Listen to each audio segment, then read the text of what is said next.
What's going on, everybody, and welcome on into episode 253 of the Garage Beers podcast, brought to you proudly here on the OBR streaming network. The Orange and Brown Report is your home for everything Cleveland Browns, and then hanging out with us on Tuesday nights, whatever day it is, Tuesday nights, where we're going to talk. We got everything to talk about tonight. It is a laundry list of things going on with our favorite sports teams, from the once again red hot Cleveland Cavaliers, though you wouldn't know it by the way they started tonight's game, but that's just kind of what they have done lately, to the playoff push and the stadium series for the Blue Jackets, the offseason really kicking into full gear for the Cleveland Browns, and some news out of Arizona for the Cleveland Guardians. And we'll get into all of that here on episode 253 tonight.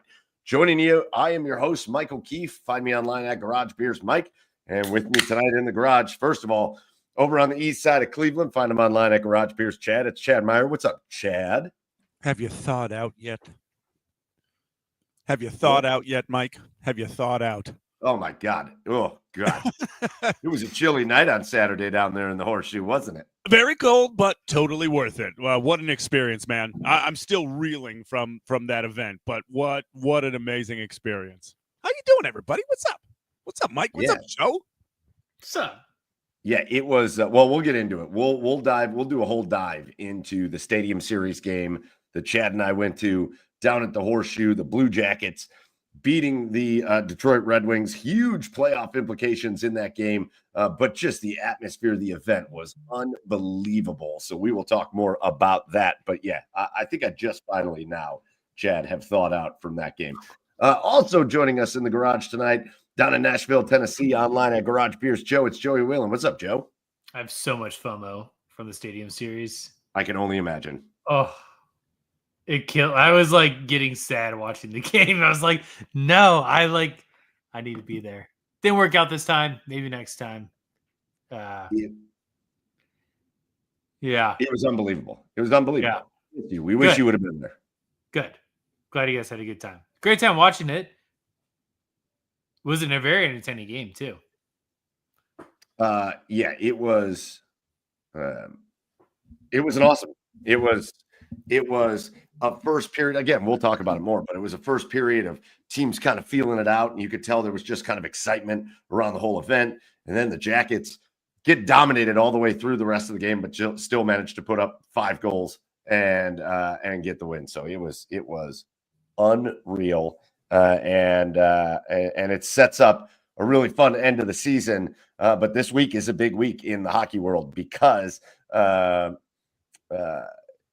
it's trade deadline week, and now the Jackets have fully inserted themselves into the playoff into the playoff mix. Yeah, it's a big week to talk all of that. So we're all in the garage. You're here in the garage with us. Thank you for joining us. Make sure you follow the show at The Garage Beers on all the socials while you're over there checking out the OBR as well. But boys, before we get into everything, let's do Garage Beers of the Week, where we are going to just pass it around. And look at our buddy Serge is back, by the way. Where the hell you been, Serge? Where the hell you been? Serge wants some, well, he meant girthy pops, as he says right here. But Serge is back, and he's going to have some garage beers with us. So, boys, what are our garage beers of the week? Chad, why don't you start us off? Going with the hard stuff this week, boys. That's a glass of Woodford right there. Something we should have done because we're idiots. Something we should have done for Saturday. But, yeah, just a little bit of Woodford.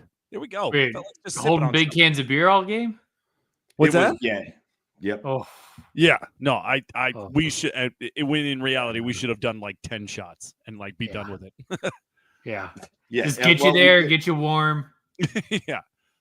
We did start with a few shots at like the Fan Fest, and that helped. It helped. Yeah, it sure helped. Yeah, for sure. Beers are tough though in the outdoor games because like there's so much that goes on, especially like in the intermission. Like it's tough to like find a good time to leave your seat and like go to the bathroom. Yeah, well, so at the Horseshoe, at the old stadiums like that, right? They're not necessarily set up for the most efficient situations, right? The bathrooms all have like 4 urinals. Getting down there and getting back is a whole dilemma. Yeah. So you're right, Joe. It was a hard time. Chad and I were trying to strategically plan our trips to like the pisser and to get beers. And I think we did pretty well with it. We did well with it. We did very well, except for the one fucking drunk Detroit dude that spilled his beer on me and made me look like I pissed myself. Oof. Oh, yeah. Oh, well, we'll talk about that. Maybe that should be your asshole of the week. We'll talk about that. You know what? Then I have 2 assholes of the week. So here we go. As you always do. I do.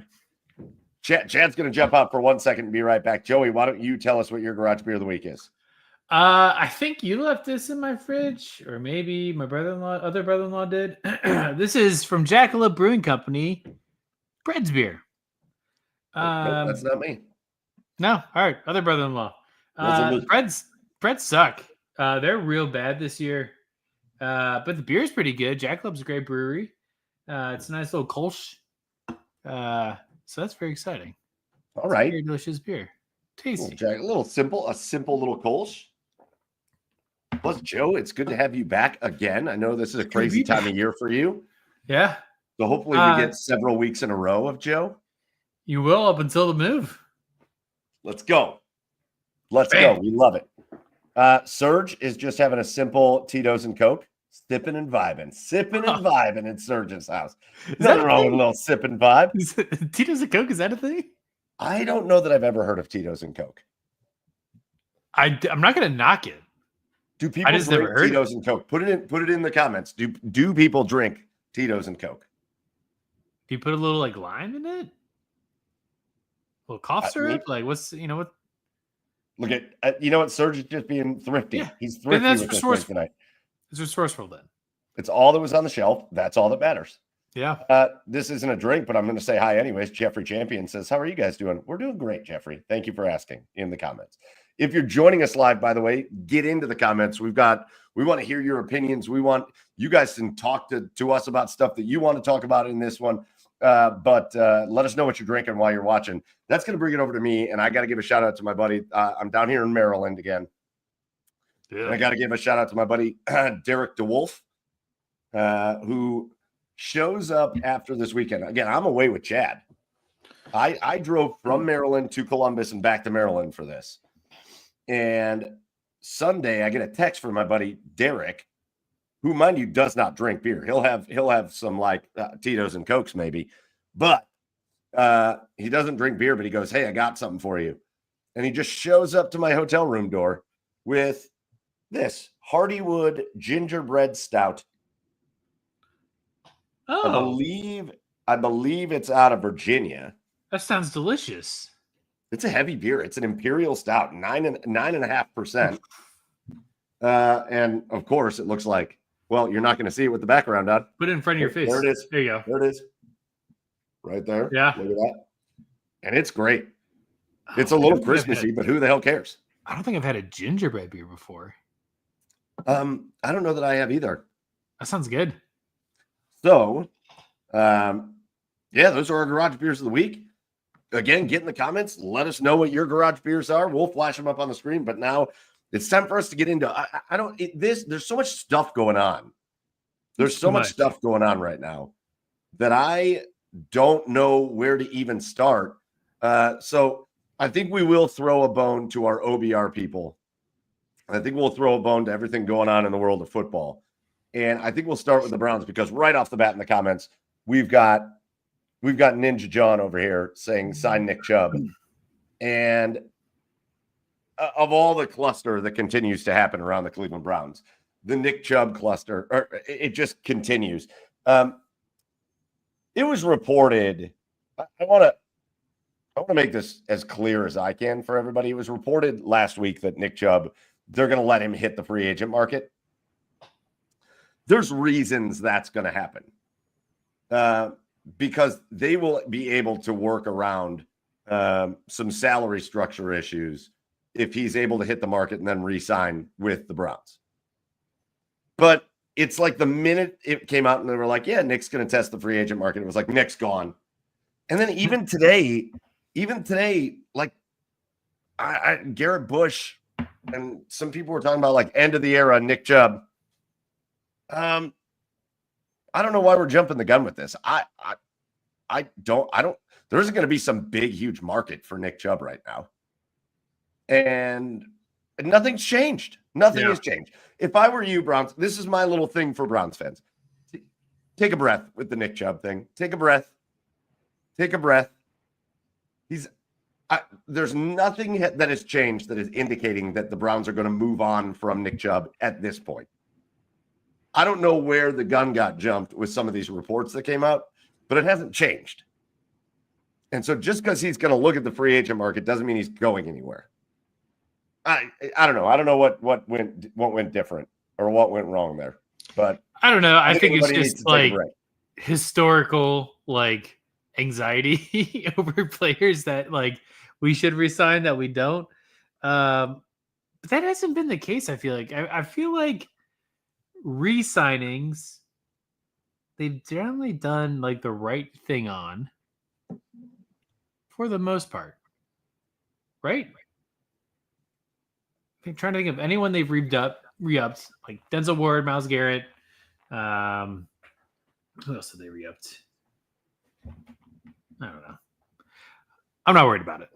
I'm not either. And if they don't do it, maybe they're worried about health. I don't know.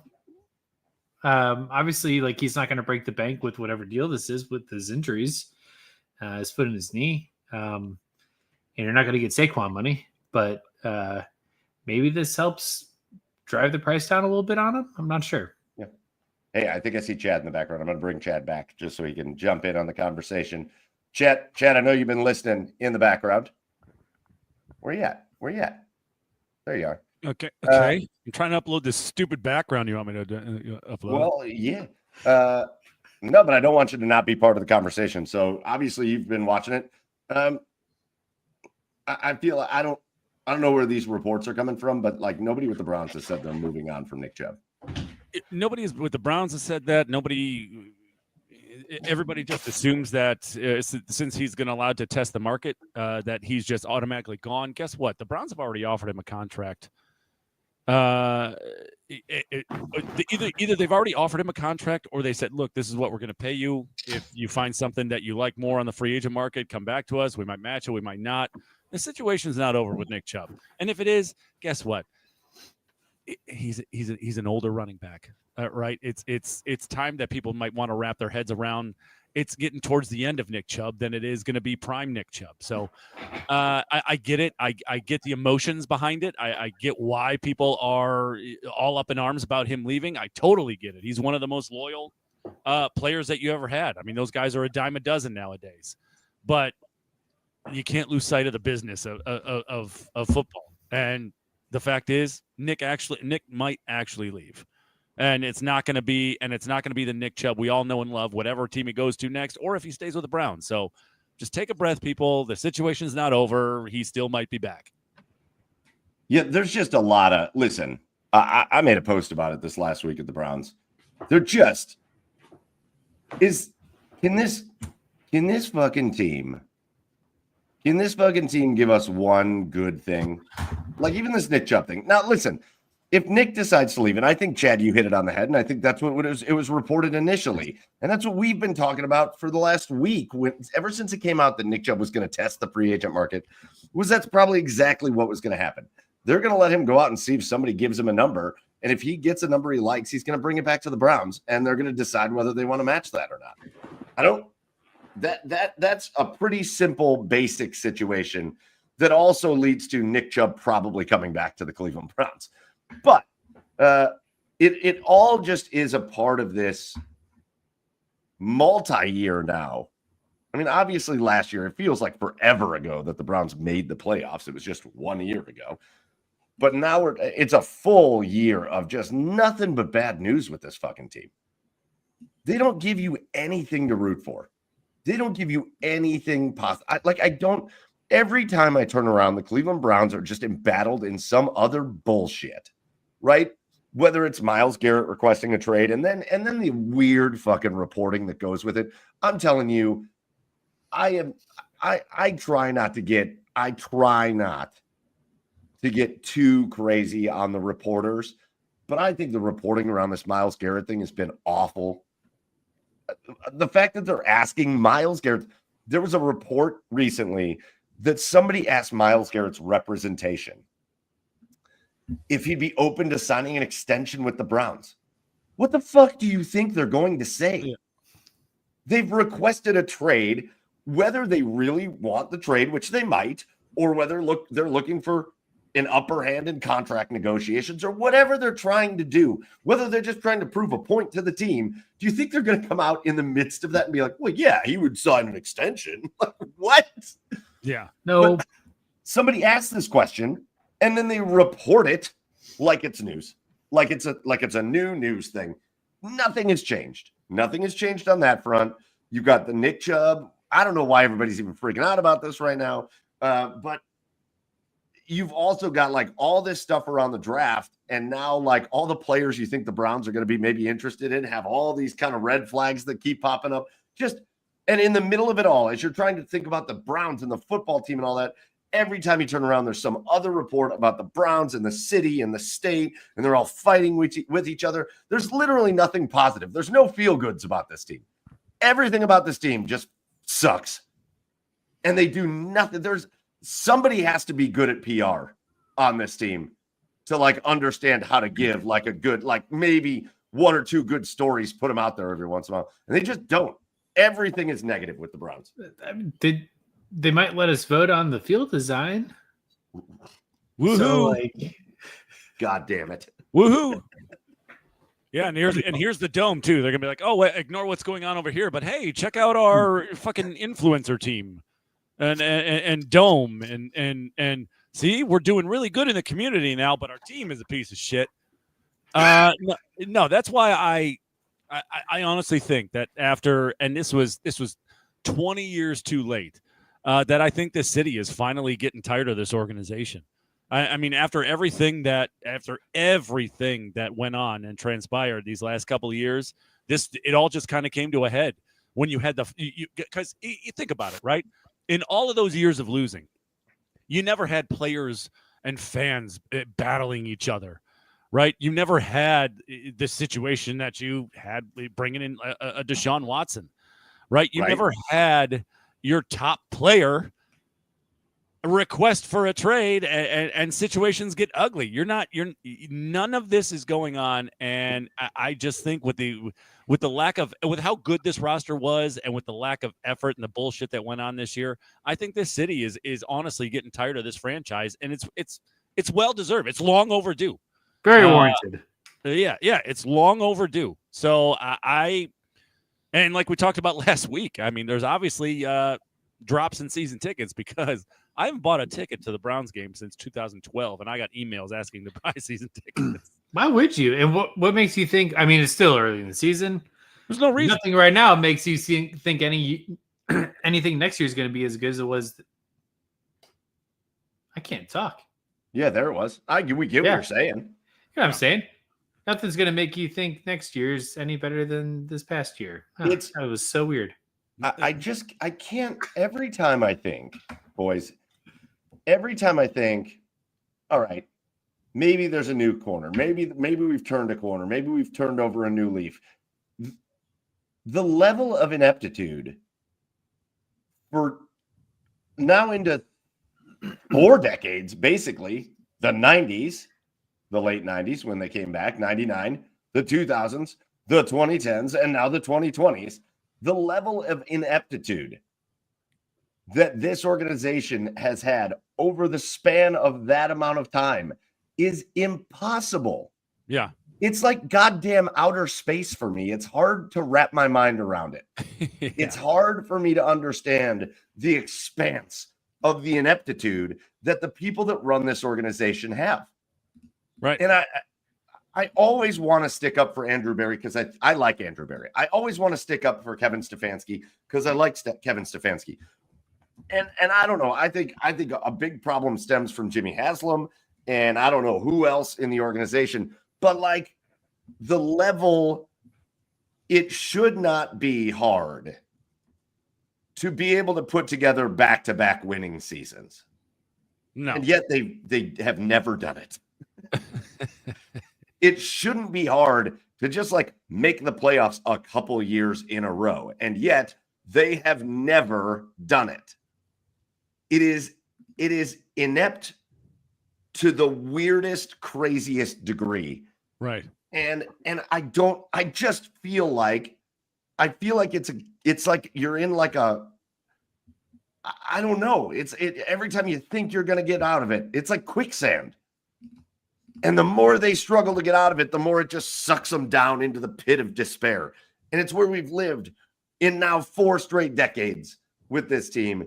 And so to your point, Chad, it's well warranted. Yeah. I hope they struggle mightily to sell tickets.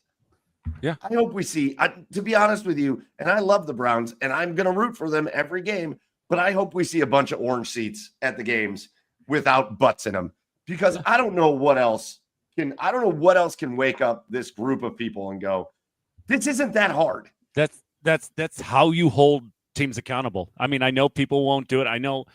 You know, I said in my rant, I don't know if you guys watched it, but for too long, this franchise has relied on, the prestige and history of this franchise. And people are always going to come back because everybody in this town has grown up a Browns fan. Well, the newer generations aren't growing up a Browns fan. Do you know why? There's no reason. It's miserable. Why would you? There's no reason for them to. Because their parents have never seen a good Browns team. So it's like, don't waste your time on this. My father-in-law is a Buffalo fan, and my kids go around here singing a Buffalo fight song, the Buffalo touchdown fight song. How can I be mad at them? There's no reason for them to be a Browns fan. None. My son, for some reason, decided he likes the Miami Dolphins. And I'm like, nah, you got to like the Browns. He's like, Dad, the Browns suck. You're like, well, you got me there. You got me there. You're not wrong. No disagreement there, I guess. Yeah. Good news for me. I moved to a place where the team is equally as shitty. So still a Browns fan. Yeah. Attaboy. Serge in the comments wants to know what's the Browns touchdown fight song. Oh, wait, we don't score enough to have one. LOL. Exactly. Yeah. The Browns touchdown fight song is, oh shit, they're in the end zone. Oh my God, really? Oh my God. What do we do? Where's the flag? Yeah, right. Yeah, that's the name of the song. Where's the flag? So anyways, they're inept. They're terrible. I have no faith. As much as I want them to do good things, I have no faith that it's actually good. I feel like they could have a great offseason and it's still not going to result in anything good on the field. No, it's really just not. A curse. But there's been other news specifically around the draft. Obviously, we're done with the draft combine now. My least favorite thing in all of sports is the draft combine. But it appears after the draft combine that the one thing that happened at the top of the draft was that one quarterback, even though none of the quarterbacks really did anything at the combine, But through the interview process and through just talking with people that work for teams, it feels like one quarterback has really separated from the rest of the pack, and that quarterback is Cam Ward. So here's the question. This was a question I know was talked about a little bit online. This was certainly a question that got talked about in our Slack channel with the OBR. But let's say it takes a mid-round pick this year and a mid-round pick next year for the Browns to move up to number 1. If they like Cam Ward, let's work under the assumption that the Browns really like Cam Ward, right? Let's not say, oh, well, maybe they don't like him as much or whatever. Let's work under the assumption they really like him, because all indications are that they do. The Giants want a quarterback. The Jets want a quarterback. The Raiders want a quarterback. If it would take a mid-round pick this year and a mid-round pick next year to move up to 1 from Tennessee, do we make that move? Do you go get your guy if you really like him? Yes. Yeah, you have to. I mean, that's like Cardinal Draft Rule 101. Like, if that's your guy, no matter where he's at on the board, go get him if you love him that much. The Titans are in an unreal position. Because I think in their mindset, like, they don't need to draft quarterback right now. I mean, obviously, I think Cam Ward would be a leg up on Will Levis, but they could go the veteran route and give Will Levis some more time to develop and kind of kick that can down the road. So they are in a power to create a bidding war, to trade for more draft picks and help rebuild this team faster. Like, they are in the driver's seat right now. And if you are the Browns and you want Cam Ward, it's not that the Titans are going to take him. It's that the Giants are going to trade up. The Raiders are going to trade up to take him, and you have to go get him. I don't think there's any negotiation in that. You have to trade up to get him, assuming we want Cam Ward. Chad, same? Yeah. I go get your guy. I mean, this town, this franchise has been starving for a franchise quarterback, and if you think that Cam Ward is your guy, you do what it takes to go get him, right? Because what we talked about, nothing else matters. Whatever they do in free agency, whatever they do in trade, whatever they do in anything else, none of it matters unless you have a quarterback. That's it. The 2000 Ravens aren't walking through that door, right? The whatever year Giants that beat the Patriots, the undefeated Patriots, aren't walking through that door. And that's it, right? Those are a dime a dozen. Outside of that, you need a quarterback. So if Cam Ward's your guy, go get him. Yeah, I agree. Listen, I think it'd be a little different. I think A, based on this draft, and B, based on where the Browns are at, I don't think it's going to take a king's ransom to move up, especially if you're asking the Titans to just move down a draft pick. I don't think it's going to take a king's ransom. And again, there isn't just that guaranteed number 1 guy this year. Of course. It's just how it works with the Browns.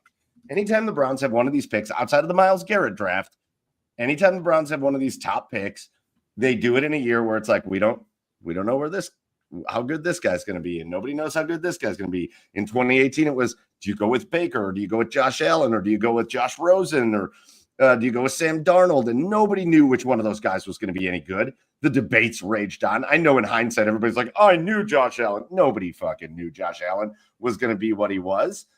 Nobody knew what those guys were going to turn into. The Browns just could never get into one of these positions where it's like, oh, Joe Burrow. Sweet. Got it. Yeah. We're going to get that guy. Yeah, this is why I also can't get into the whole pre-hype draft thing. Obviously, everybody's entitled to their opinion, right? Everybody's entitled to. Everybody's going to watch film. Everybody's going to have their reviews. Even people at the OBR are going to have their reviews on guys. But the fact is, from Mel Kiper down to Chuck in a truck, you have no idea how these guys are going to pan out. I love Chuck in a truck. Yeah, you have no idea. Like someone all you want. Really, like someone all you want. Oh God, can we talk about like draft? Like, can we do like in no particular order, like the top 3 draft things that bug us the most? Like, Mike, you have the combine. You know what? Combine, easily. You know what bugs me the most is when people say something like, oh, like when we drafted Tim Couch, like when people say things like, oh, we passed on Donovan McNabb for Tim Couch. Oh my God, I know. You had no idea. You had no idea. Like, look how Donovan McNabb turned out. We passed on him for it. You had no idea at the time, you stupid idiot. That was the one consensus they did have was Tim Couch. Yeah. That was the easy pick. Right. It was like, yeah, we know Tim Couch. Right. We know he's going to be good. Now, why was Tim Couch not good? Because they didn't have an offensive line. He got sacked like 7,000 times. Right. But like that was the one pick they had. But no, it's always I agree with you. I hate the hindsight of looking back and being like, I wanted this guy. And I'm like, no, you didn't. Yeah. No, you didn't. Don't do that. Yes. Ugh. And for me, it's the combine because, and I'm going to show you something real quick. I'm saving something. I'm going to pull it up. This graphic came up on Twitter, and I want to show you if I can get it in here. There it is. Oh, no, that ain't it. Hold on. I'm going to get it in here in a minute. Joe, do you have anything about the draft that pisses you off? Would you just upload? Who's that guy? A different thing. Okay. What was the question? Well, here, I'll go with what I had because I finally got it up. You go. So somebody posted this on Twitter before. I should give them a fair shout out. I believe it was Scott Barrett at Scott Barrett DFB. And he posted this picture on Twitter before. And I thought it was great because this is why I hate the combine. These are the wide receivers that have posted the fastest 40 times. Look at all the way back to like 2000. Look at this list of human beings. Tough. Look at this. The only one like that I see initially that's like was worth his salt was Santana Moss. Yep. And I mean, Curtis Samuel had some good years in Washington. I mean, Andy Isabella. Benjamin was good special teams. Andy Isabella, shout out Cleveland boy, Mayfield Heights. Yeah, you're in the UFL right now. I mean, Xavier Worthy is the guy. I know you can't see it because our graphics at the top, but Xavier Worthy is the guy at the top. He obviously had a good first year with Kansas City. Yeah. But like this to me is why I hate the combine. I don't hate the combine. I think there's value. I think there's value at the combine of like teams getting to talk to players, teams getting to talk to each other, being all in one location, talking to agents, all that stuff. The interviews, I think that's all valuable. But like when I start talking to people, I'm like, yeah, what's his 40 time? I'm like, what the fuck does that matter? Look at these are the fastest players. These are the fastest 40s, the 30 fastest 40s since 2000. Who is that? Is that Velus Jones Jr.? Yeah. Ooh, Henry Velus Ruggs, Jones? he's not having a good time. Is that Tequan Underwood? Oh, what are we doing here? This stuff doesn't matter. Dre Archer, where are you, man? Dre Archer, where are you right now? Listen, and Kent State boy. To be honest with you, my favorite wide receiver in this draft is on this list. Matthew Golden. I love Matthew the Golden. idea of Matthew Golden. I love him. But like, you see it here. Serge says, hand size. Yeah. Holy God. The way people react if a guy has 9-inch hands versus 8 7/8 inch is the most outrageous thing I've ever seen. Unbelievable. Yeah.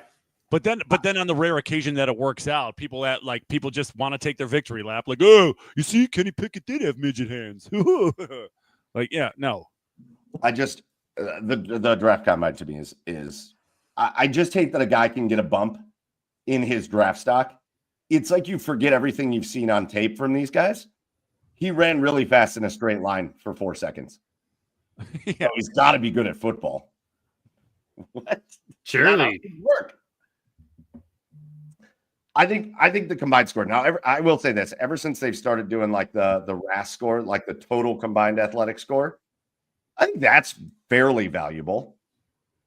I certainly think it's valuable at different positions. Like I love looking at the RAS score for like offensive linemen because I want to know if I'm going to get a tackle that's going to be able to swing out and pull and block to the other side of the line. I want to know that he's got decent athleticism to go do it.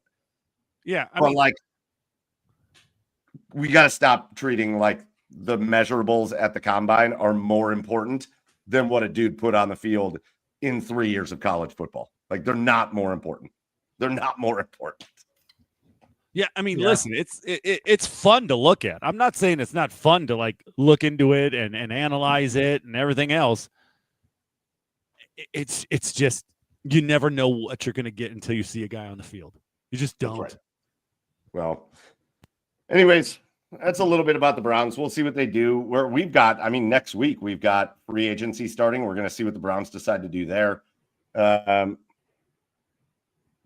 We still don't know. We still have no idea how the Browns are going to be able to position themselves in the trying to put together a competitive football team on the field. The other thing that I keep hearing people say is that they're just going to go into full rebuild. They're not doing it. They're not doing that. They feel like they have a competitive team. They're going to try to field a competitive team. So buckle up for a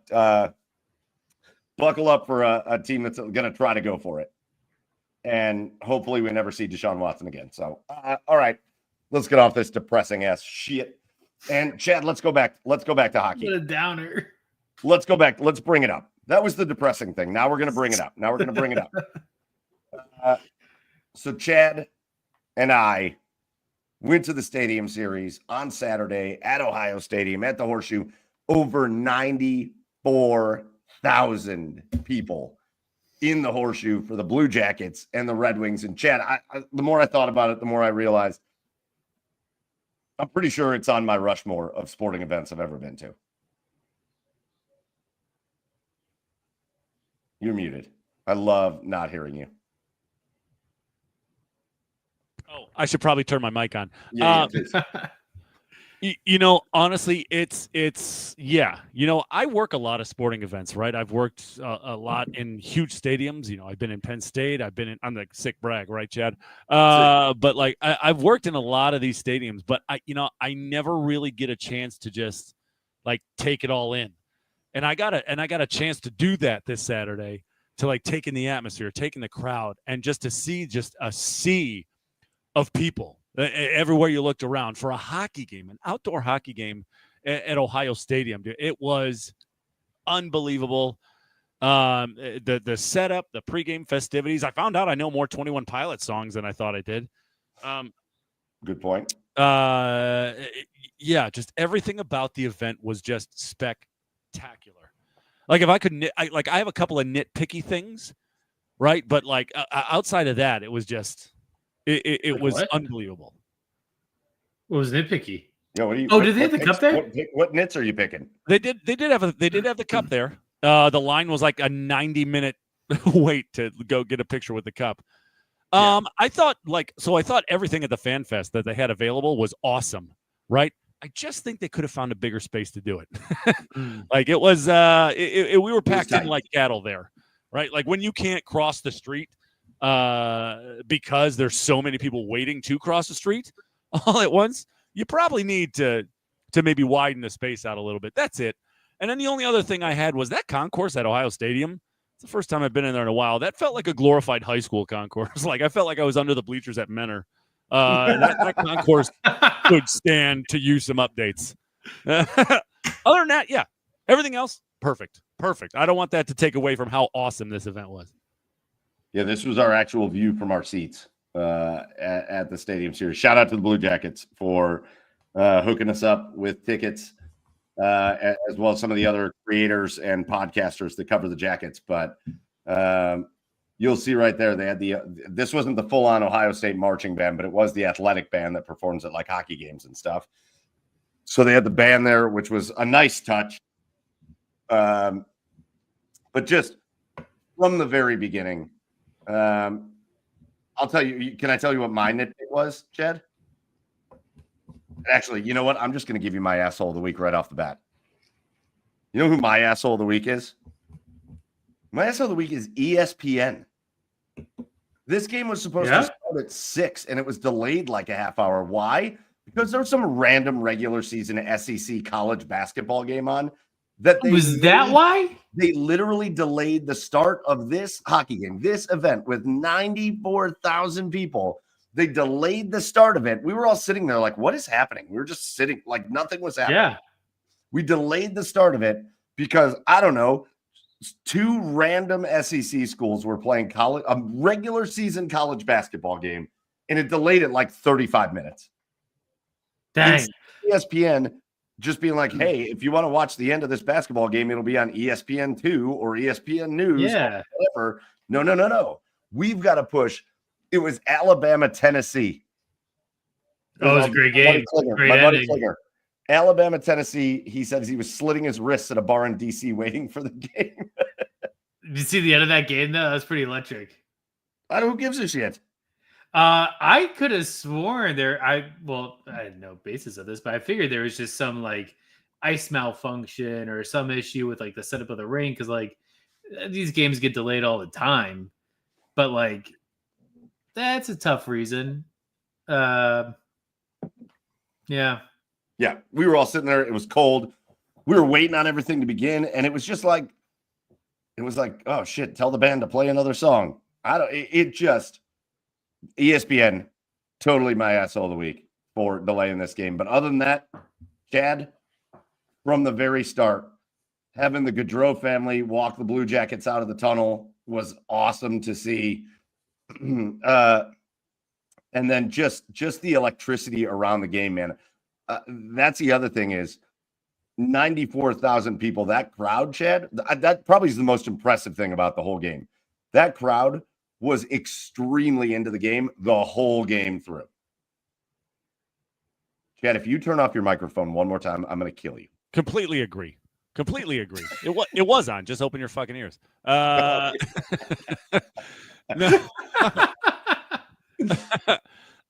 Yeah, man, it was electric the whole way through. I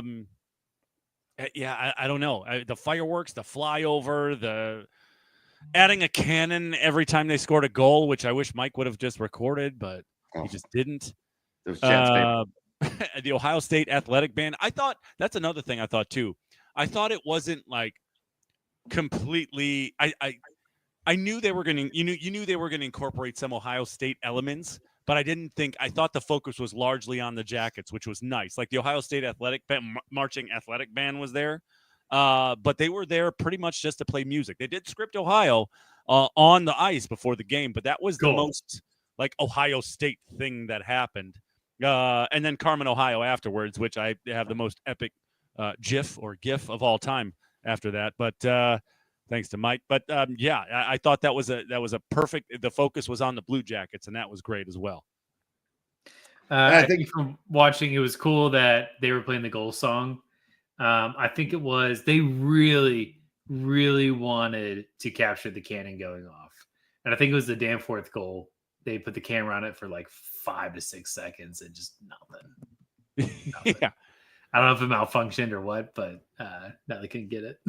No, and it was just one of those crazy games where you just felt like it was like meant to be that the Jackets were going to win it, because again, the Detroit Red Wings completely dominated the hockey game. Yeah. Like in a way that was frustrating to watch even when the Jackets were winning. Yeah. It just like we got excited at the beginning of the game because where we were sitting, you can see our seats right here. That was the Jackets attacking end for 2 periods. Yeah. So we were like, cool, the Jackets will be on this end. They'll be attacking. No, the puck was never on our end of the ice. No, it it sure wasn't.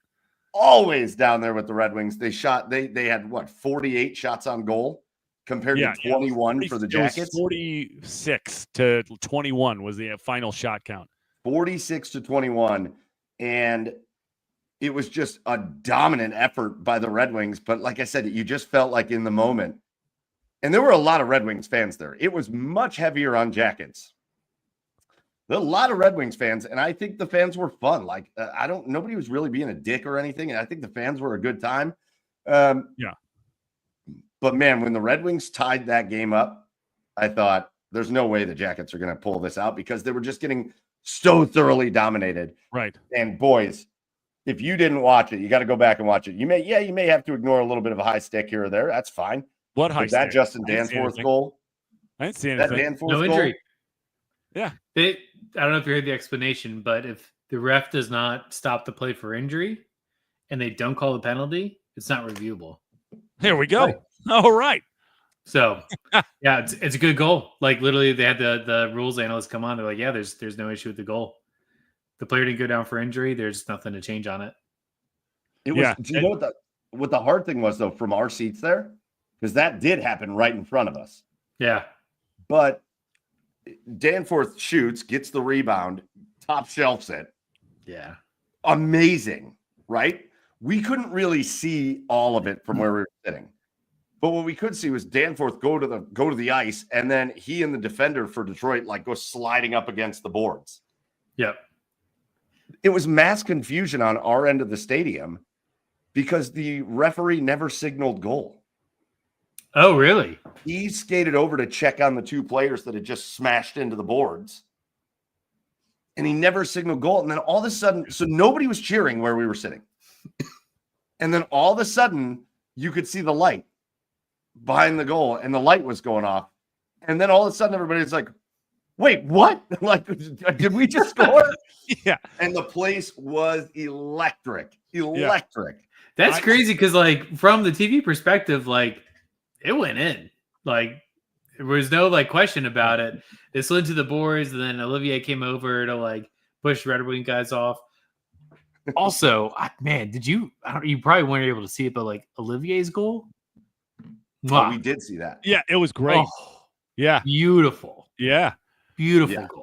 No, I think what happened with that Danforth goal, why he didn't, is because it top shelf, but it banked back out of the ice so quickly that they couldn't really see it. Okay. But I mean, a huge shout out to Elvis, by the way, for that game. He absolutely stepped up big time. He didn't step up big tonight as the Jackets get dominated by the Lightning, but that'll be safe for my recap. Safe for the recap. But it was just it was a combination of Elvis's performance, and they made the most out of all their opportunities, man. The Red Wings, that's one of those frustrating games for the Red Wings. It's just when you dominate a game like that and you still end up losing. But then on the other side, and a positive side for the Jackets, when you don't have your best stuff offensively and you still score 5 goals, like you are on the right track. You're doing great. You're taking leaps. That's what you're doing. Well, it's kind of a really cool series of games because when they were in Detroit, like they brought it in Detroit. Yeah, they really brought it. So physical in that game. Yes. You had Fantelli like putting guys in the bench, like, and then the energy was there. I think Saturday, but they just got dominated. It happens. And they won. They won. Yeah, and they won. It's a 2-game swing.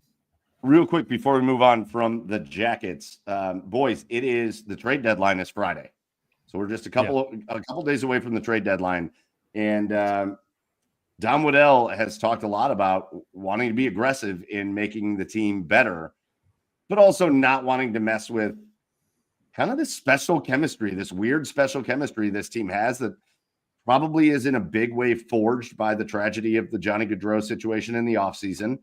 And we talked to Eric Goodbranson just last week. If you missed that, by the way, if you missed it on Friday, we released it on Friday.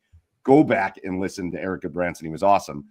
Yeah. But even he talked about, this kind of this special chemistry this team has and why they're able to kind of overcome the stuff they've overcome. But Chad, Joe, like if you're Don Waddell in his chair and this team is still sitting there in that playoff spot, and they're going to have to kind of fight their way to make it into the playoffs. What's the approach?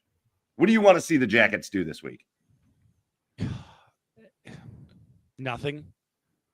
Yeah. Nothing. I mean, unless it's the perfect deal, right? Unless it's a perfect deal or an offer you can't refuse, I do nothing.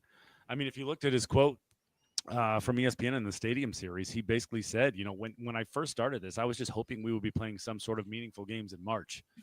And then he says, but like just after seeing this this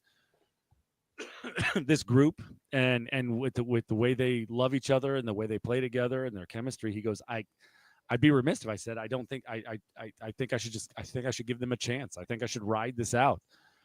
And yeah, I don't think this is the year to go for it. Right? Because this is a team still learning how to win. And like Zuchenko said, getting players back from injury, getting this team healthy. I unless it's the perfect deal, I don't think I think you just see how far this team can take you. This season can go. Whether that's making the playoffs, whether that's not. This is a house money season for the Jackets because nobody expected them to do this. So anything that they do from here on out is just icing on the cake. So if they can make the playoffs, great. If not, they've still made leaps and bounds this year from where they were. Yeah, I think with just how well the team's playing, like it's definitely going to drive up some guys' stock. And like you said, Chad, like the team's playing with house money. I don't think this is like a cup year for the Blue Jackets, but I think playoffs are definitely in the conversation here. For sure. And there's going to be moves in the offseason, but like, why mess with this now? Like, I mean, if you're going to add anybody, like you could add like a depth piece maybe, but like he kind of already did that, like with Fabro coming in, and he's been seamless with this team, which is a huge pickup because he was just not doing it in Nashville. And I can tell you that from experience. He's a different player for this Blue Jackets team. Actually, Blankenberg's been great for the Preds, but yeah, talk about your all-time backfires down there in Nashville. This team in Nashville blows. But like Zeke said, like you get somebody, you got Chinikov back, you got Marchenko back. Like, I mean, he missed 3 games. Olivier, you'll have Monahan coming back at some point. Like, yeah, Monahan's the one. If they can just get him back soon, man. That'd be huge. But then what do you do? I mean, do you bring Fantilli down to the second line? Because he's killing it. Like kind of chemistry with both lines. So let him kill it on the second line. Yeah, or you put Monahan on the second line too, and develop chemistry there. It's a good problem to have. You heard Eric Branson tell us last week that he should know this week on what his timetable for return is going to be. He told us if we were talking to him at the same time this week as we talked to him last week, which was Thursday, that he would probably be much more excited about the news that he'd be able to share. So he's feeling good, and hopefully he's cleared to come back because they do need that defensive help, of course. But Chad, I just want to throw this one last thing out to you. You talked about, hey, listen, I'm not really dying for them to make a deal unless it's like the perfect move. So what's the perfect move for the Blue Jackets? If they were to make a deal, what's the deal they would make that makes you go, oh, that's a good deal. I'm glad they did that. Yeah, I mean, nothing's going to make me go, oh, yeah, cup contender, baby, like playoffs. But if they can make a nice bottom 6 forward move, and get a little bit more scoring help in that bottom 6, yeah. Again, and again, I can't stress enough that it's got to be for the right price. But yeah, if they can do that, yeah, I think it's. I think that's probably in the vicinity of the right move. That's I think that's the only type of trade I'm willing to accept. All right, Marchessault for cash. For who? I said Marchessault for cash. Okay, yeah, done. Yeah, I would. Yeah, I got $5 Jonathan Marchessault. I'm tipping for that on that third line for sure. He's like the only one having a good year on the Preds, and like they need money, I think. Yeah, I'll just spend $5. We'll throw it out there. Jackets have all sorts of cap money too, so yeah, go ahead. I'm in for that. All right, boys, I already gave mine, but let's take a little break here in the middle of the show and let's talk about our asshole of the week, where we just call somebody out for being an asshole. I already did mine. My asshole of the week is ESPN for that outrageous lengthy delay of one of the biggest hockey events of the season, which, by the way, if you're following this hockey season, it just feels like it's big event after big event after big event after big event. But ESPN, super dickheads, super assholes this week. That's mine. But why don't we send it around now? Joe, it's been a minute since you've been able to give us an asshole of the week. So why don't you tell us what yours is? I mean, we already kind of touched on it, but the combine I hate it with a passion. I mean, it's just every time I go on, like I have YouTube TV, every time I go on, it's the first thing that's on there. It's on 24/7. Who gives a shit? Like, honestly, from the fan perspective, like, I guess, like, it'd be great if they just did like a summary day of it or something, or if they had like one airing of it on a Friday after everything's done. It's the 40 dash, like. Who cares though? Like, who's actually sitting there and watching all this? a lot of people, it weirds me out, to be honest. I know, listen, this is so anti-OBR, by the way, and I know it. We had 3 guys from the OBR at the combine. Shit, Fred That's checked different though. Last week. I just we should be relying on like informed reporters to tell us what's going on there. Like, I don't need to sit there on my couch watching it, like the OBR guys should, like, those are the people that should be watching the combine and like telling us like, hey, this guy looks good, this guy's good, they had good conversations, blah blah blah. What business do I have doing that? Yeah. None. I think the problem with that is people sitting at home think they're the reporters, think they're at the combine watching them. It's different. these guys doing things now, and so it's just it's the world we live in today, huh? Here we go. Overexposure, man. Let me tell you. Today's world. All right, Chad. You said you have 2. What are your 2? Yeah. Well, mine's going to be the like absolutely just foobar Detroit fan that spilled his entire beer on me. It was rough. And made me look like I pissed myself. This was I got in line. All right, if I could weave you a quick tale. So I'm in line. Huh? Yeah, you got it. I'm in line for the porta potties, right? Because in Ohio Stadium, apparently, again, renovations. Apparently, they can't build enough bathrooms. So I'm in line for the porta potties, and I'm sitting there waiting. I'm like, okay, here we go. Game started. Let's hurry this shit up. I got to get back. All of a sudden, this Detroit fan is like, and he's clearly like hammered. Like he's doing like one of these as he's like, walking toward the line. That was me at the Cotton Bowl. He trips over his own feet as he's coming right at me. He trips over his own feet. And so he's like stumbling. So me being the good Samaritan that I am, I catch him, right? And he's got his beer like right here. He goes, ugh. And when I say Joe, like it's the entire fucking beer couldn't have like landed in a more perfect spill zone. Not a drop wasted. Not a drop wasted, dude. Like. And it was like, and it all ended up in my crotch, like on the inside of my thighs, on my crotch, like all the way down to where it's like, yeah, this guy pissed himself when I really didn't. So like I'm sitting there panicking, like I'm like, oh, I got to go find a fucking hand dryer to see if I can dry this off.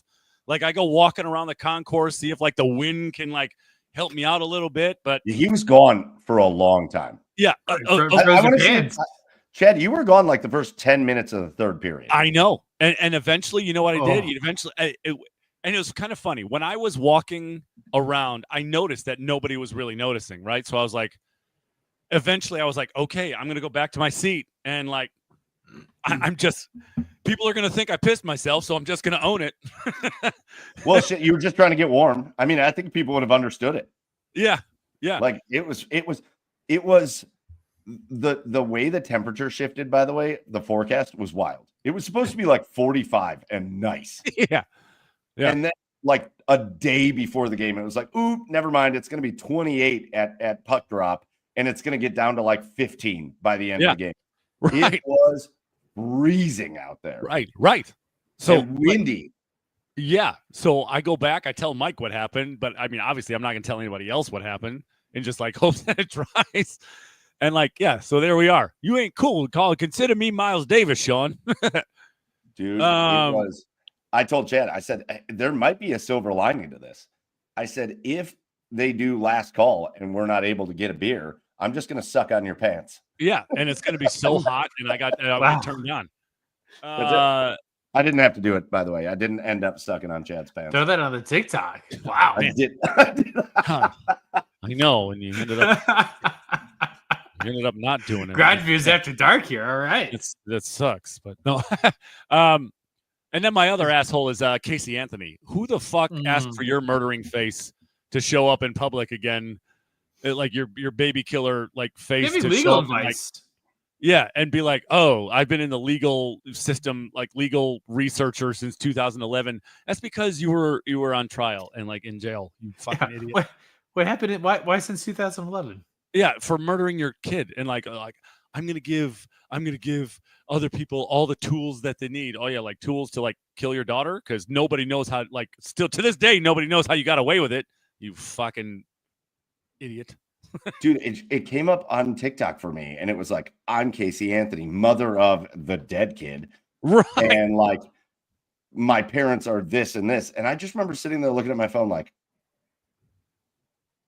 right. Yeah. Why am I looking at this right now?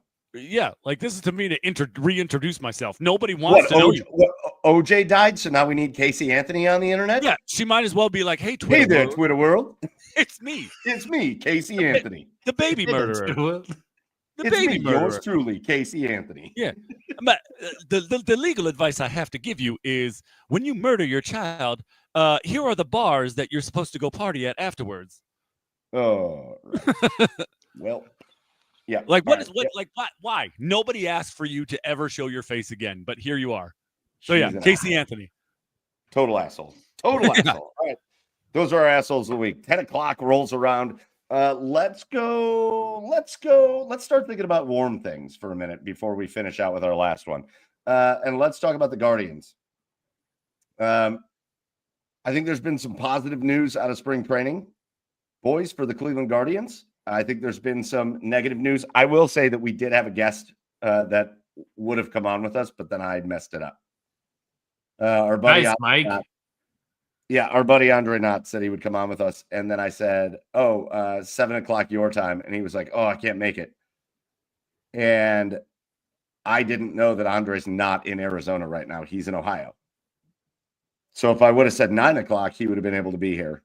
But I said 7 and he couldn't make it. So we're going to try to get Andre on soon to check in from spring training. But let's start with the really tough news of the day. And it happened today. I'm starting to get really concerned, boys. I'm starting to get really concerned about the player that really feels like he's the kind of the hope of the franchise right now, and that is Chase DeLauter. And Chase DeLauter injured again. Yeah. Chase DeLauter's that guy that he's supposed to be the best player. Chase, don't call me Adam Miller DeLauter. He's supposed to be the best player. He's supposed to be the best bat for the Guardians. He's supposed to be the building block cornerstone player of this next young group. And Chase DeLauter gets hurt again this time. Apparently he was just lifting too hard and he gave himself a hernia and he's going to miss 8 to 12 weeks. And it seems like every year for this kid, it's another injury. And I think a lot of people were hoping that we were going to see Chase DeLauter with the big league club out of spring training. And that obviously is not going to be the case. Joe, I feel like you got big opinions on this. Yeah. Speaking on literal experience, 8 weeks feels very optimistic for a return from hernia surgery. Well, he did say 8 to 12. I mean, I was like walking upright at 8 weeks. Because they like cut into your muscle. Like, it's like you got to rebuild like your abdominal like core strength after it. And like, I don't know, man. Like, 12 weeks. Like, he might be able to. I don't know if he can play. These guys are crazy athletes, so I'm sure they got much more robust PT than I was playing like Star Wars Unleashed on like the GameCube for like 6 weeks. So that had something to do with it. Yeah, it's possible. There was no like rehabilitation after my surgery. I got mine in high school. Super freaky. But it's not like a fun thing to come back from. No, I can imagine. And especially like your swing is so like core based and like hip based and like I'm just very curious to see like what that return's like and like does he need an extended spring training after that? Like that's going into July at this point. He's made of glass. He's made of glass. Well, the good ones are. It's a tough pill to swallow because you thought maybe, you're looking at the way this lineup is going to shape up, right? Stephen Kwan's your left fielder. And frankly, I think you pretty much know that Lane Thomas is going to play mostly center field. And I think a lot of people were kind of hoping that right field would be like kind of a John Kenzie Noel, Chase DeLauder platoon situation, which I think could have been awesome. And then the rest of the lineup, you go, okay, Jose Ramirez. Everybody's hopeful about Brian Rocchio coming out. We'll see what happens at second base. That's obviously the big question is how they're going to run second base. But you got Carlos Santana and Kyle Manzardo, and like the lineup feels like it's going to be pretty good again this year. And then to get the thing that DeLauder's going to be out yet again, and he looked good in the spring to this point.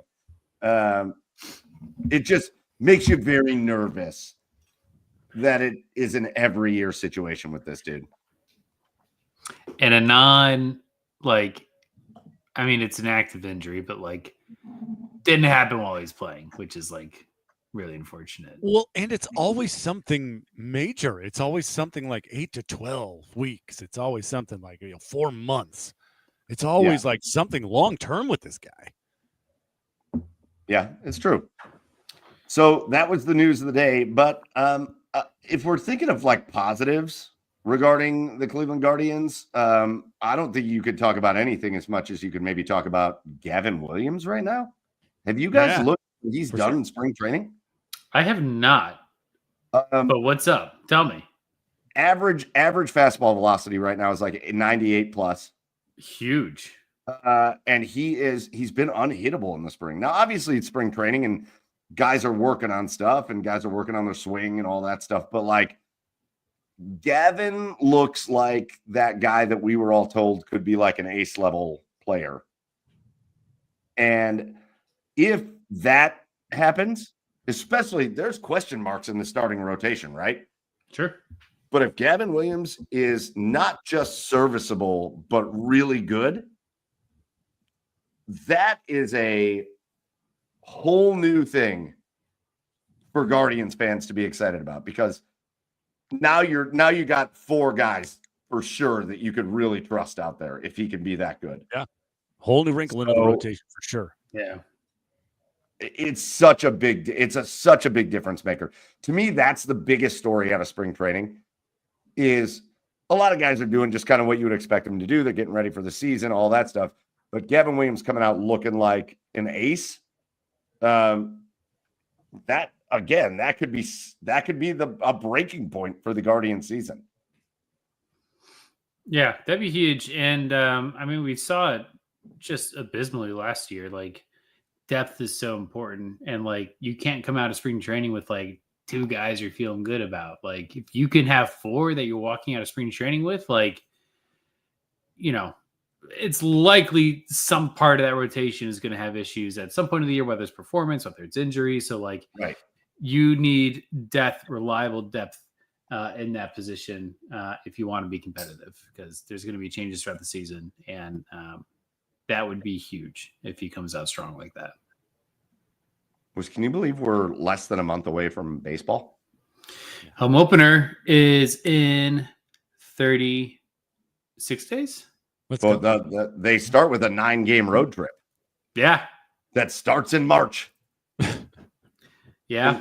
We are in the month of baseball. That's dumb. I'm so excited. Dumb. I'm so excited. I'm also doing my first ever road stand trip. And by trip, I mean I'm moving to a city where there's a baseball team. Yeah. And I'm Father's Day weekend, Guardians Mariners. Nice. Go to every single game. Yeah. That should be an every year thing. The next weekend after that, they are in Sacramento, which is very enticing. That'd be so cool to see them in Sacramento. Don't get me wrong. Who's in Sacramento? The A's. Oh, I forgot the A's are there this year. Yeah. They're playing in the Sacramento AAA stadium. I forgot about that. Don't get me wrong. I love baseball, but man, that's ridiculous that the season is starting at the end of March. Yeah. As long as they're doing what they're doing, I don't care. Yeah, right. As long as they start on the road. Yeah, cold weather teams should start on the road. I love when they play these games and welcome to Minnesota. It's March 28th. What do you think that's going to be like? Yeah, right. That's going to be like. Sounds like listen, the baseball season out to Seattle, though. By the way, what was that? Sounds like Mike and I are going to have to make a trip out to Seattle. Come on out. Guardians Mariners games. That's it, or any other Mariners games. I'm interested. Please be there. The baseball season is entirely too long, anyways. Yeah, it sure is. It'd be great. It'd be great to cut that thing down by about 20 games, but they're not going to do that. No. Any other baseball thoughts? Anything else standing out to you guys from getting ready for the baseball season? I found out my favorite minor league team. Ooh, go on. Yeah. The Wisconsin Udder Tuggers. That's my favorite. It's my favorite minor league team of all time. Isn't that just like a special name for a team though? They use it like sometimes. Yes, but they're doing these alternate egos. Like this minor league team is doing these alternate egos. But I'm just gonna make them in my mind. I'm just making them the Wisconsin Udder Tuggers. By the way, I love that minor league teams do that. I love that they have I don't know what their main team name is. I always the alter ego. Yeah, but minor league teams have these alter ego weekends where they're just like a different name. Yeah, like the Lake County Captains are the Picantes. That's just kind of dumb. But that's yeah, dumb. But the Wisconsin Timber Rattlers are the Wisconsin Udder Tuggers, and it's incredible. Udder Tuggers is amazing. The Binghamton Rumble Ponies are the Binghamton Bathtub Donkeys. I mean, both of those names are outrageous. Yeah, the Rumble Ponies. Wait, what the hell's a bathtub donkey? It's a donkey in a bathtub, you dipshit. What? I don't know what you're like. All right. What's wrong with you? The Rubber Ducks just announced. I think they're the sauerkraut balls. Yes. Whoa. Let's go. Yeah. All right. We got looking up a couple. We got the Wisconsin Timber Rattlers are also the Wisconsin. Wait. Say the thing Chad just said. Say it. Say the thing Chad just said. Exactly what you're saying right now. Go on. The Timber Rattlers are they the Udder Tuggers? Tell me they're the Udder Tuggers. No. Please tell me they're the Udder Tuggers. No. Wisconsin Frozen Pizzas. Stop it. Oh, they must have changed it then this year. Yeah, this is a new announcement. Frozen pizzas. Yeah. Okay. It's no. Oh no! Wait. No, Akron Rubber Ducks. They have a different one now. It's the Akron cheese salads. What? What are you looking at? Are you making MLB.com? What is it? Refreshing as you go? Is it like straight up? Refreshing? No, I'm sharing my screen. This is happening. Straight up MLB.com. Yeah, I want to know more about this because I don't know how I don't know what just happened. Yeah. Akron Rubber Ducks, Akron cheese salads. Oh, Nate Triska, just a great comment on YouTube. As much as I want to do a major league stadium tour, doing a minor league tour would be just as awesome. Nate, I think the major league tour, as somebody that's been to over 20 major league baseball stadiums, the major league tour is cool for the gravity of the stadiums and all that. I think the minor league tour is more fun. I think you would have infinitely more fun at the minor league tour. A, it would save you more money, and B, it would take you it would take you your lifetime to be able to do that. No, I don't mean every minor. I don't think that's what Nate is saying. I don't think Nate's saying every minor league stadium. I think Nate's just saying a minor league stadium tour. Yeah. Oh. And you gotta go to the ones we're kind of spoiled in Ohio with the Guardians minor league teams because the Columbus Clippers. It's an incredible stadium. Right. It feels like a pro game. The Akron Rubber Ducks feels like a pro game, even the Captains. Yeah. But you get into some of those towns down there in North Carolina or Alabama or Tennessee or Kansas and Oklahoma and stuff, and you're in minor league fields like you would imagine them from movies from the 80s. Yeah, feels like you're in a high school stadium. Yes. Yeah. I'm excited because I'm going to Maine for summer vacation this year, and I'm going to take my son to a Portland Sea Dogs game. They're a Red Sox affiliate, AA affiliate, but they have their own version of the Green Monster in left field. I'm really excited about that. Oh, sick! Love it, man. So, Joe, were you able to pull up the website?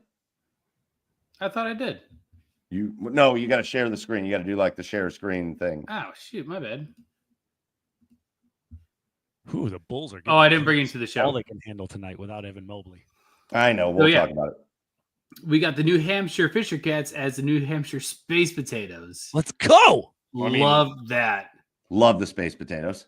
Akron Rubber Ducks. Akron Cheese Salads. Hey, what the hell is a cheese salad? It's a salad with cheese in it. God, from the team that probably use Mike? the JoJo's, the sauerkraut balls, the Barberton chicken fried chicken, and hot rice. Is Barberton fried chicken a thing? The cheese salad is an Akron creation? Shredded. All right, keep going. I don't know what the hell that is. Down. Jacksonville Jumbo Shrimp announced as the Honey Drippers. That sounds sexual. Yeah, it's amazing. The Hooch Pooches. Wait, Hooch Pooches. Who is that? It is Winston-Salem. Let's go. The Hooch I like the Hooch Pooches. We got the Toledo Mud Hens as the Toledo Mud Crawlers. No, it's stupid. It's kind of lame. That's and there it is.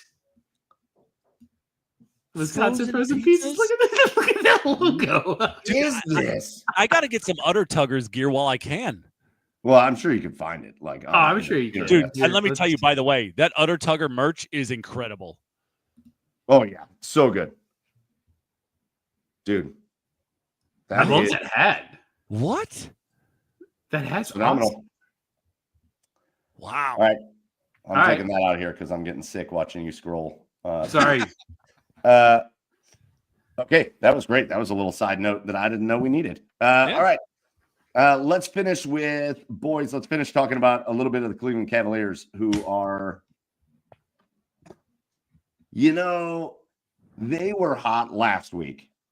And I made a video on TikTok, and a couple people made some comments on it because Brian Windhorst went on to ESPN and said he did like his top 5 teams. And the Cavs last week were 11-1 in their last 12 games. And they are coming off good wins. And Brian Windhorst was like, yeah, but I've got them 3rd in my power rankings. They had the best record in basketball. I got them 3rd in my power ranking. Since then, they have the game on Friday, which was just, remember last week, they beat like Memphis. They beat the Knicks. They beat Orlando by 40 in Orlando. They have that game on Friday night, boys. I hope you paid attention to it. It was 25-3. The Boston Celtics were beating the Cleveland Cavaliers. 25-3. Jason Tatum standing on the logo at the TD Garden saying, get the fuck out of here. Right. In the now famous video of him doing that. The Cavaliers, to me, the most impressive thing is the Cavaliers cut that lead down to like 12 before the end of the first quarter. Like, they got to the end of that first quarter, and I went, oh, okay. All right, the Cavs are here. They're not like just rolling over. And what do the Cavs do? They make it a close ball game in the second. The Celtics wind up extending the lead back out to like 15 in the third. And the Cavaliers come back and beat the Boston Celtics in Boston after trailing by 22 points and 15 points and various points throughout the course of the game. They beat the Boston Celtics in Boston. They come back just the other night, Sunday night. And yes, it's not a very good Portland Trailblazers team that they played. But coming off of that win and without Donovan Mitchell, they find a way to beat the Portland Trailblazers. And even tonight, Chicago's giving them all they can handle. They're tied right now with 7 minutes to go in the fourth quarter, 107-107. But listen, they're going to take some losses over the course of the season, but they're 50-10. Like that's crazy. It's March, man. Today, Donovan Mitchell was named the Eastern Conference Player of the Month for February. Evan Mobley was named the Eastern Conference Defensive Player of the Month for February.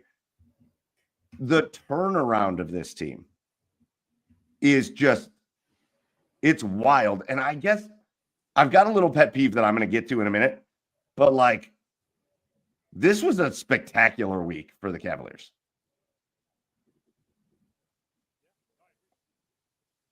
Don't worry. Just when you're muted, it's fine. Son of a bitch. Yeah, I agree. Yeah. What a week for him, and down the stretch in these, I guess I don't want to say easier games, but against sub 500 teams, I wouldn't be surprised to see more guys rest, especially their elite guys, to save them for the playoffs. And the fact that they're able to, they're doing this now. I mean, they just went up 4 with 6 minutes to go with key guys out. Mainly Evan Mobley, obviously. Sorry, they're up 9 already. So you're ahead. If you're watching on TV, they're up 4. If you're watching online, they're up 9. Oh, okay, all right. Hey, sorry. Here we are. Hey, Javonte Green. Hey, 3-pointer. Hey, guys, they're up 7 now. Javonte Green has played some good minutes in this game, by the way. Yeah. What was I saying? Yeah, no, good week for the Cavs. That's it. It's a good week for the Cavs with the just absolutely solid wins. That gives you hope as they head towards the playoffs down the stretch here. So I'm going to share my screen one more time because I'm starting to get from non-Cavs fans, the thing that I constantly am hearing is that here's this 50-10 Cavaliers team. And all I'm hearing is, oh, they're nothing more than the 2014-2015 Atlanta Hawks. And I hear it over and over and over again. If you remember, the 2014-2015 Atlanta Hawks won 60 games. And they made it all the way to the Eastern Conference Finals. They got swept by the Cavs. Right? Right. So I want to pull this up and I want to put this to bed. Because I don't know. Listen, I don't know how far the Cavs are going to go in the playoffs. I don't know. Every time the Cavs every time the Cavs play the Celtics, it is a 50-50 chance on who's going to win that game. Which means the Cavs could get swept by the Celtics, the Cavs could sweep the Celtics, or anywhere in between those two things could happen. It's been the same thing with the Thunder. The Cavs beat up the Thunder when they played the Thunder in Cleveland, and they got destroyed by the Thunder when they played the Thunder in Oklahoma City. Those are clearly the best 3 teams in the NBA. So is there a chance that the Cavaliers could lose to the Boston Celtics in the Eastern Conference Finals? Yeah, of course there is. Of course there is. But to oversimplify this and say, oh, this team is nothing more than the 2014-2015 Atlanta Hawks is driving me crazy. It is pissing me off to a degree that I didn't realize I'd get pissed off. So I want you to take a look at this. Okay. And I want to start with, this is the roster. This was the playoff roster of the 2014-2015 Atlanta Hawks. What a last name, Bazemore. Incredible. Jeff Teague, Kent Bazemore, current Cleveland Cavaliers assistant coach, Damari Carroll, Paul Millsap, Al Horford. Those were the starters. Look at the bench. You'll see first-year guy Dennis Schroeder, Mike Muscala, Shelvin Mack, and Mike Scott, okay? Those were the guys that were getting minutes in big games. Now, I want you to scoot over here with me real quick, and I want you to take a look at the Cleveland Cavaliers roster of guys that are getting minutes in big games. This was Friday's game against Boston. And what I want, oh God, the Cavs are all of a sudden up 14. It's outrageous. I want you to tell me, when you think of the team I just told you about with the Atlanta Hawks. Who's that white guy?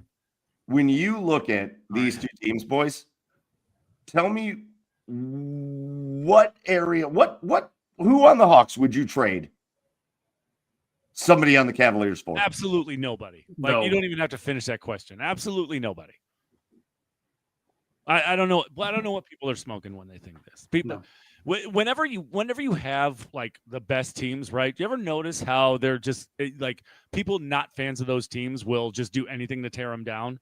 They just don't want to. People just don't want to recognize greatness because they want to find flaws in the best teams to be able to justify their team being able to beat them. And it's not. And I mean, we're all guilty of it. But no, I wouldn't trade anybody on that team for this team.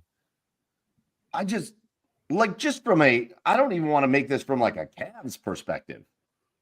From a Cavs fan perspective, who on this team Who on this team stacks up to Donovan Mitchell? Kent Bazemore, 100%. Yep.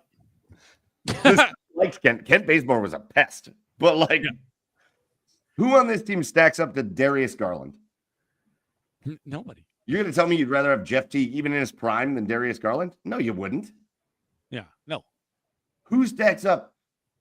You have literally one of the great 3-point shooters and I don't even see him here. Where's Kyle Korver on this?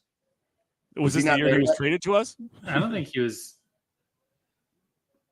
He may not have been there for this run. He did not play. But even if he's out there, he's a standstill shooter. Would you rather have DeAndre Hunter or Kyle Korver or Kent Bazemore or Damari Carroll? Of course you'd rather have DeAndre Hunter. Yeah. Look at the big guys. We're talking about Al Horford in his prime. You're not going to tell me that you'd rather have Al Horford than Evan Mobley. No, absolutely not. Or Paul Millsap. Breeze. When I hear these people say, oh, well, the Cavaliers are just – listen, could the Cavaliers lose in the Eastern Conference Finals to the Boston Celtics? Yes. That's not an indictment of the Cleveland Cavaliers.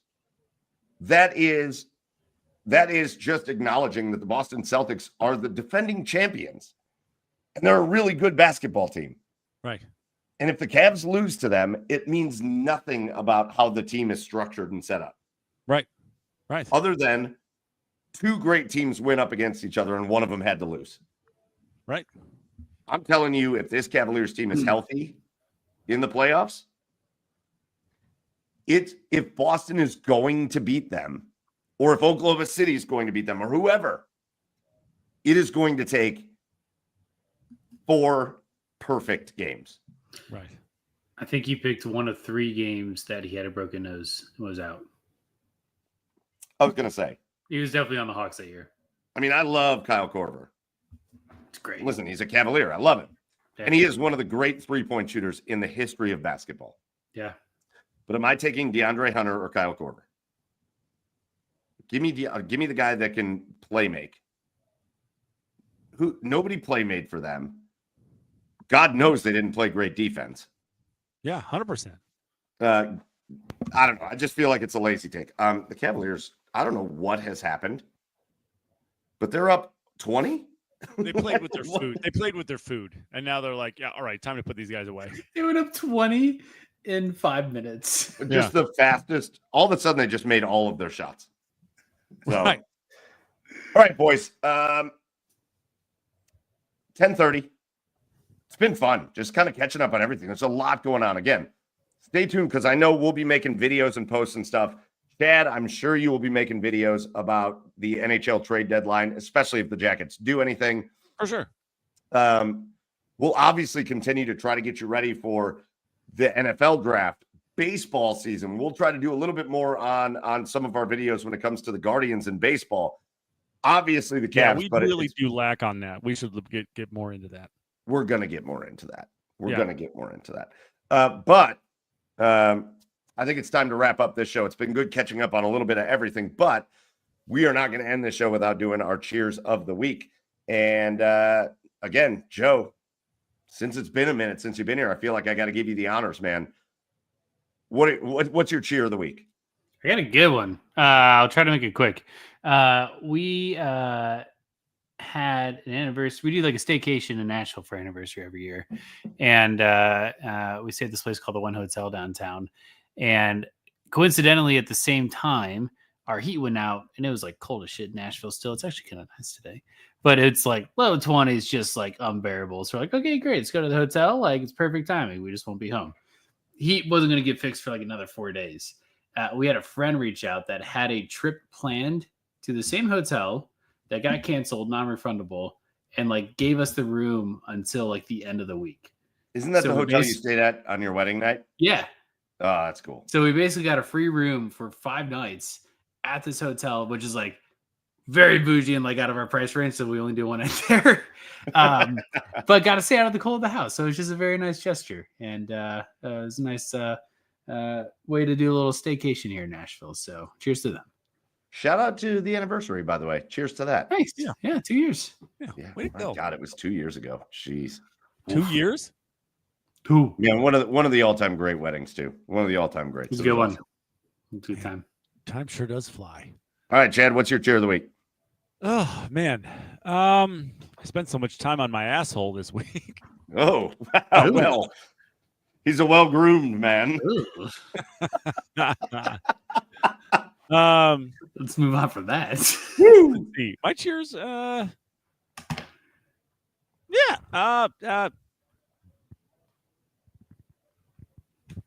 on. Sounds well thought out. How's your asshole? Your cheers goes to the Cavs. We're just pulling away. You cheers the Jackets for. I cheers them last week. I cheers the NHL and the Jackets last week, so I had to think of something different. But cheers to the Cavs for just actually making this look like a blowout in the fourth quarter. Man, the Cavs scored 24 points in the first quarter. They shot like 20% from the field. They were terrible to start this game. They have scored 43 points in the fourth quarter to just blow this thing open. And I'm going to give a special shout out. I'll do it on my Cavs video. But special shout out to Javonte Green, man. He's been awesome in this game. It's wild. Like, welcome to the Cavs, man. If you're going to play like this, get this man some minutes. This is cool. Sean says, cheers to you and me, Chad, for posting on the social Saturday to all the jealous people watching at the Stadium Series. So obviously, my first cheer is going to go really to the NHL, the Blue Jackets, the city of Columbus, Ohio State, Jackets fans, and Red Wings fans, anybody that was involved in the Stadium Series, including, really the moment of the game, though, Chad. That moment where they put a Johnny Hockey banner in the stands, and the fans fucked it up, but they didn't show it on TV. They fucked it up so bad. Which is great. They didn't show that on TV. No. But everybody's chanting Johnny Hockey in the stadium. They show the banner going around, and then they show Jane, Johnny's mom, who was in one of like the suites, and she just got tears coming down her face, but she's so happy. Like, just the moment of the game when you were in the stadium was right there. It was awesome. It was awesome. So my first cheer, go on. When that banner turned upside down, I was like, oh, catch up. Everybody catch up. Yeah, the people at the bottom of the banner stopped moving, and the people at the top of the banner didn't. So the banner just flipped over. Right. That was awesome. And everybody involved in that situation gets a cheers for me. And a special cheers to Marcus Stevenson and Catherine Dobbs and Todd Sharrock and anybody that was involved in, and anybody that's been involved in our relationship with the Blue Jackets, and just getting us tickets to that. That was outrageous. So big shout out to them.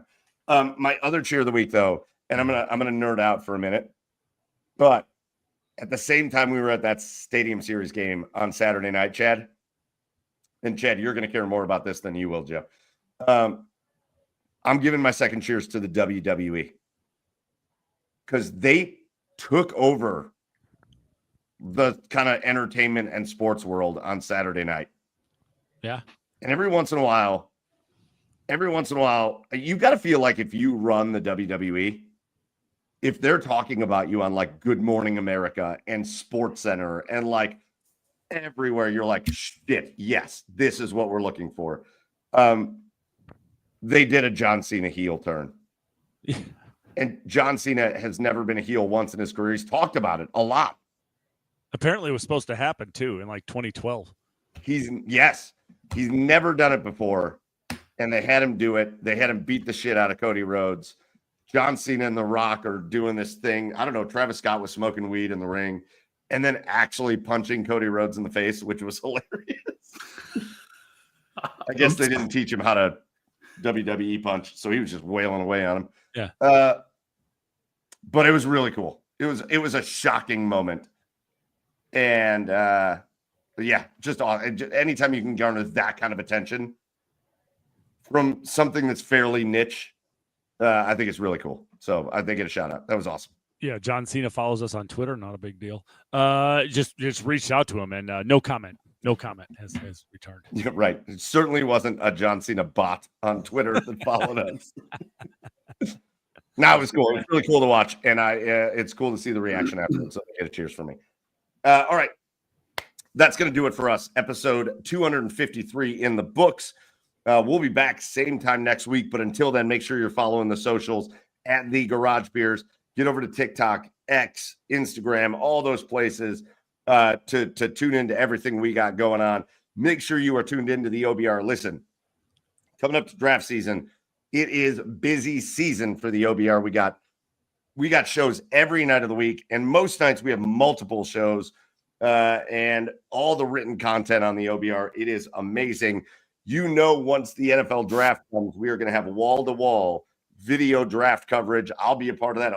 Hopefully we're all a part of that a little bit, but make sure you are tuned into everything OBR. Get to the OBR.com and subscribe.